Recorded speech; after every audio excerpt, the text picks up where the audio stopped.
Hi friends, आज का ये वीडियो रिलैक्सो फुटवेयर के ऊपर रहेगा।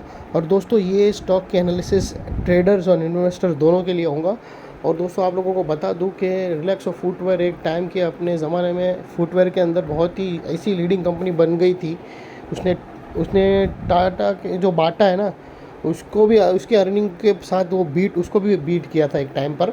लेकिन 2021 के बाद क्या मालूम इसमें कुछ हुआ। और इसमें फिर जो इसका जो स्टेक होल्डर है, जो एक सौरभ मुखर्जी करके है, जो फंडामेंटल एनालिसिस है, उनकी मैं बहुत रिस्पेक्ट करता हूँ। तो उन सौरभ मुखर्जी ने भी, उनका एक पोर्टफोलियो था लिटिल चैम्प, उसके अंदर ये रिलैक्सो फुटवेयर की बहुत बड़ी होल्डिंग्स थी, लेकिन उन्होंने भी अपनी सारी होल्डिंग डाइल्यूट कर दिए। और उनके होल्डिंग के उनके डाइल्यूट करने के बाद भी स्टॉक बहुत ही ज़बरदस्त नीचे आया है। और दोस्तों, अभी रिसेंटली इस स्टॉक में एक न्यूज़ आई थी कि कंपनी ने राजस्थान में कुछ ज़मीन ली है और उसमें फुटवेयर के लिए, उसकी वजह से एक बहुत बड़ा स्पाइक आया था स्टॉक के अंदर, आप देख सकते हो यहाँ पर।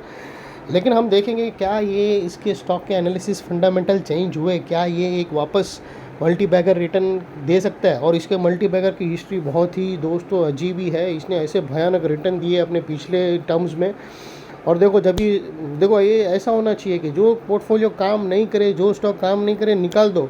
देखो सौरभ मुखर्जी ने क्या किया, 65% इसने एवरेज रिटर्न दिया है 5 साल का। इसका अगर 5 से 8 साल का होल्डिंग देखो ना, तो एवरेज 65% पर ईयर इसने, यानी 2 साल में पैसा डबल इसने ऐसे।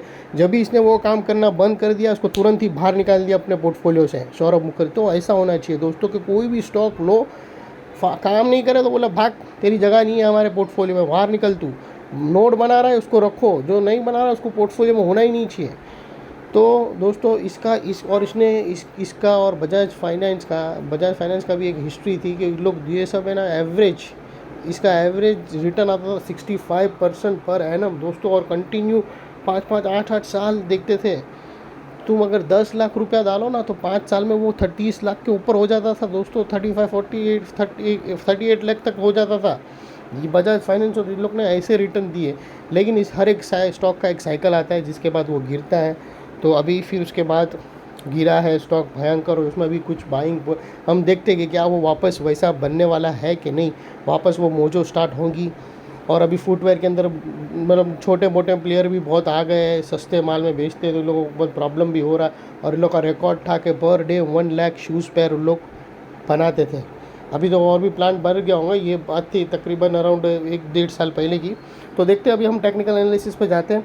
तो दोस्तों, अगर हम देखो ना, तो यहाँ से स्टॉक ने एक करेक्शन कंप्लीट करी थी ABC पैटर्न की, जो नीचे 5 वेव उसने यहाँ पे नीचे 5 वेव कंप्लीट होके स्टॉक यहाँ से नीचे बाहर निकला था। ये 1 2 3 4 5 करो ना, तो स्टॉक ने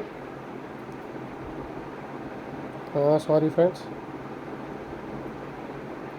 यहाँ से फिर ये 5 वेव हुई और फिर यहाँ से ब्रेकआउट हुआ। अभी ये समझो ये 1 2 3, तो ये ऐसा बन सकती है, या फिर ये सिर्फ एक B थी और यहाँ से फिर एक और, ये फिर ये A थी, ये B थी, और अभी और एक C नीचे बाकी है, वो हम देखेंगे दोस्तों। तो अभी क्या हुआ है, मोटा मोटी दोस्तों, उसने एक रेंज तो यहाँ से तोड़ दिया है। वो एक पॉजिटिव है कि उसने यहाँ से फ़िलहाल सेलिंग रुकी और एक रेंज उसने तोड़ा। अभी रेंज तोड़ने के बाद है ना, अभी देखो ना, तो उसने एक एरिया बनाया है फ्रेंड्स, मैं आप लोगों से बता दूँ, आप लोगों को शेयर कर दूँ। उसने एक हॉरिजॉन्टल चैनल बनाई है जो हम देख सकते हैं। अभी ये चैनल के ऊपर ब्रेक होना बहुत ही अनिवार्य है, ज़रूरी है। अगर जैसे ये चैनल के ऊपर ब्रेक करेगा तो ऊपर एक रेजिस्टेंस है, वो रेजिस्टेंस फेस करेगा, जिसको मैं येलो में कर देता हूँ। ओके, उसके बाद भी अगर वो निकल गया अच्छी तरह से, तो पॉसिबल है कि फिर वो अपने अच्छे वाले लेवल पे फिर से वो आ सकता है।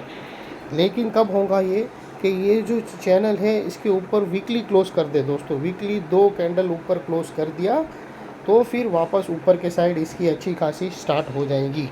लेकिन गौर से सुनना, लेकिन अगर इसने नीचे के साइड ब्रेक किया तो फिर स्ट्रक्चर ऐसा हो जाएगा, ये A B और अभी और गिरावट बाकी है, अभी और भी लोचे लबाचे हैं उसका मतलब स्टॉक के अंदर। तो फिर उसकी जो वो बनेगी ना, स्लोपिंग लाइन की पैरेलल चैनल, वो कुछ फ्रेंड्स ऐसे ही बनेगी। और फिर ऑलरेडी ये स्टॉक अपने हाई से 45 से 50% गिर चुका है। 45 से 50% मार्जिन उड़ जाना यानी कंपनी के लिए कितना भारी होता है दोस्तों। और अगर ये उसने यहाँ से तोड़ा ना, फिर अगर समझो ये लेवल उसने वीकली इसके नीचे क्लोजिंग दे दी, तो फिर दोस्तों भयानक चीज़ होगी। और वो चीज़ फिर इधर आएंगी यहाँ तक, एंड पे ये एंड तक आएंगी, जिसका सपोर्ट भी वहीं बन रहा है और चैनल भी वहीं ख़त्म हो रही है। और वो फॉल बहुत ही स्पीड और भयानक में आ सकता है दोस्तों। और इसके अंदर मतलब यहाँ से और भी 35 से 40% भयानक नीचे की सेलिंग अगर ये, तो उसका पूरा दारो मदार है ना, ये जो चैनल जो बना रहा है वो चैनल के ऊपर ही है। अभी ये उसका टेस्टिंग पीरियड है। अगर चैनल को ऊपर ब्रेक किया तो एक आशा बनेगी कि स्टॉक सर्वाइव कर रहा है, मतलब पॉसिबल है कि फिर वो एक अपनी एक अच्छी लेकिन वैसा नहीं हुआ और नीचे आया तो नीचे फिर दोस्तों वो अभी 830 पर चल रहा है, वो 500 पे चला जाएगा। 300 पॉइंट का कट थे ऐसे स्टॉक में, यानी कितना भयानक गिरावट रहेंगी दोस्तों। तो ये थी एनालिसिस, आप ज़रूर उसको नोट करना। मेरे को मालूम है बहुत लोग ये रिटेलर्स इसको होल्ड करते हैं, इसकी एक मतलब हर चैनल में इसकी एक बाइंग आती है, लेकिन अभी वो पहले जैसा मोजो इसमें नहीं रहा दोस्तों। ऑलरेडी 50% डाउन है और यहाँ से और 30-40% कट होगा, यानी ओवरऑल देखो तो 70-60% मार्जिन उड़ जाना, यानी फिर कुछ गड़बड़ है कंपनी में। तो दोस्तों याद रखना, ये चैनल नहीं बने। अगर समझो सिर्फ यही चैनल बनी रहे तो अच्छी बात है कि जो मतलब ये समझो ABC पैटर्न बन के यहाँ से ख़त्म हो गया, ये चैनल बनी रहे तो बहुत ही अच्छी बात है। ऊपर साइड ब्रेकआउट कर दे, नीचे ब्रेकआउट करे तो फिर प्रॉब्लम है दोस्तों ये थी एनालिसिस। मैं बहुत ही अच्छी बेहतरीन एनालिसिस देता हूँ और ऐसी देता हूँ ना जो मतलब एक ऐसे मेंटर लोग शिप देंगे ना जो उसका चार्ज करेंगे मंथली, लेकिन मैं कोई चार्ज नहीं करता हूँ दोस्तों। मेरा सिर्फ चार्ज यही है फ्रेंड्स कि मेरी चैनल को लाइक शेयर सब्सक्राइब करते रहना फ्रेंड्स। Thank you.